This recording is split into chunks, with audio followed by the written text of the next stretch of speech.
Hey, what's up guys? Lightsaber Samurai here, and I'm back again for another video. And this time I wanted to talk about how you guys measure success and how I measure success on YouTube. So let's talk about it. Alright, so recently I got a cool opportunity to work with a local filmmaker and director here in Wichita, a guy named Devon Bray. He actually has a YouTube channel. I'll leave links in the description below, but basically he had set up an open call for a church scene that he was doing in a movie he's shooting called Pearl 2. You can actually look at the original Pearl on, I want to say it's on Amazon Prime Video, so be on the lookout for that. I'll leave links to that if I can grab that too. But anyway, I reached out to him and basically just asked him, hey, are you doing BTS for this scene?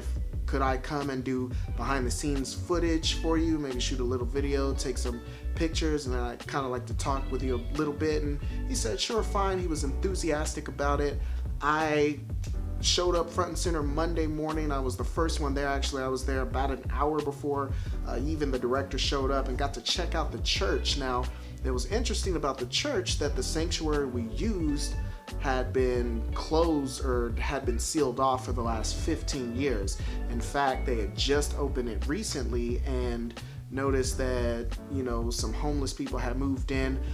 Weirdly enough, they had trashed basically that wing of the church that they were in, save for the sanctuary. They left it pretty much untouched, so it didn't really take much for them to kind of wipe the dust off and get it presentable for Bray to go in and shoot the scene for his footage. The biggest challenge that we faced while he was shooting that film was the blistering heat. It was crazy humid in there. They had it sealed up, so there was no AC running. It was about 95 degrees in there, and all of us, me and the other extras and the rest of the cast and crew, were all basically wearing long sleeves and slacks, and we were dressed up as if we were going to church on Sunday morning. And I went ahead and dressed up like that as well, in case I ended up in any of the shots as an extra. I could double as an extra while I was taking photos and behind the scenes shots. And man, they had one single fan blowing into this huge sanctuary. A lot of the extras who came out, they had a lot of local actors from the Wichita area that was there. They had, people who were aspiring to be singers, and they had local rap artists there. And so it was a bunch of creatives all in one room. And so it was nice to talk to everybody, kind of pick everybody's brain a little bit. I interviewed a lot of people, how they felt about shooting the video. And then at the very end of it, I got to sit down with the man himself and talk to him a little bit about the project and about how he felt. As far as just the difference between me and other people in my line of work, you got to go all the way to why we're doing it. Right. Why do you want to do it? Some people do it because they just love art. Some people doing it because they really want to help people. Some people doing it because of the money. And once you find out why you're getting in this and what you're trying to do with it, I can pretty much predict how long you're going to last in this field. Being in Wichita, Kansas. Make sure my mic is on. Being in Wichita, Kansas. So the way I started was I was an artist, and I needed a music video. So I go to this film company about 11, 12 years ago for a film. I don't want to say the name. Right. And they charged me $4,500 for the music video. Well, I had like $3,500 or $33,000. I can't remember exact. Right. But I was short like $1,000. But in my mind, I'm like, man, I should be able to get a video for $3,500.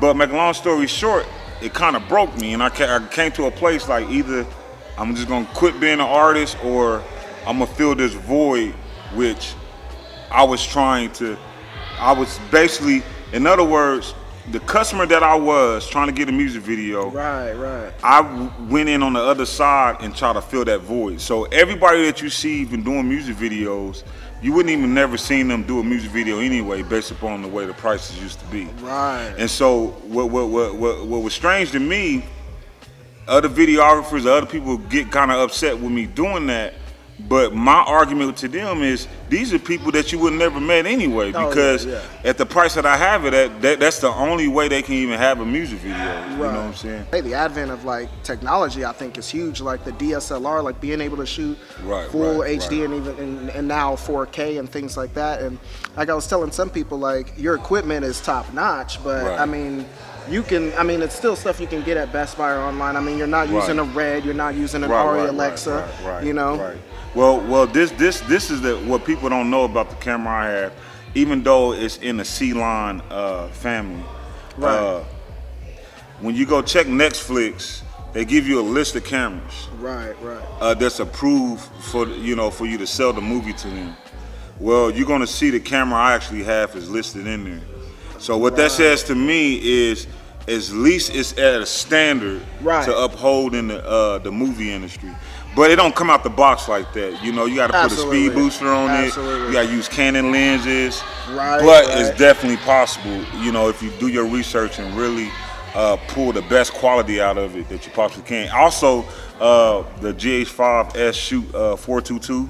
Bit rate 10, 10 bit, 10 bit. So shoots log also, right? Vlog. So that's huge. You can pass the footage off to an editor. So I mean, you really kind of like got everything that the Red got in a smaller package. And because I edit my own footage, I can get away with just shooting just straight 4K because I'm kind of editing because I can shoot Vlog and have more stuff to play with in post, but if I kind of already know where I'm going and the look I'm trying to go, I can do a lot of cheating. So that's why I love, like, as far as filling up a hard drive, I mean, I'll be dumping footage all day, you know what I mean? Versus having a Red, I mean, the work that I put out, ain't no way I'll be able to hold all that footage. It's just no way. So again, man, this is kind of like whatever works for you as a videographer, and what you're trying to do. I would say, if you coming into this field to try to make money, it's gonna be tough for you. It's gonna be really tough because the minute things ain't working the way, you're gonna end up quitting. But if you love this and you doing this to fill the void and help people, then you probably do this all the way to the end of time. And that's the reason why I'm pretty much doing it, because now I'm seeing the need. Me being, because I'm telling you, you had edited, what it is and how time consuming it is. Oh yeah, absolutely. But you got to get somewhere in your mind, like, I'm doing this for the people. They need me to do this. No one's never going. And then once someone else come along and see the vision, see what I'm doing, and can fill that void, it's no longer for me to be in that space no more. I can move on to the next level of my life and do different things. Awesome. Well, thanks, man. I'll coming. Hey, man, I appreciate it, man. But thank you, man. And then for all of y'all, if I'm inspiring y'all, man, keep filming, because my goal is to produce other filmmakers, movie makers, because I definitely can't be the only one in Wichita doing this. Love y'all, man. Bray Film signing out, baby. Hey, thanks, man. Man, thanks.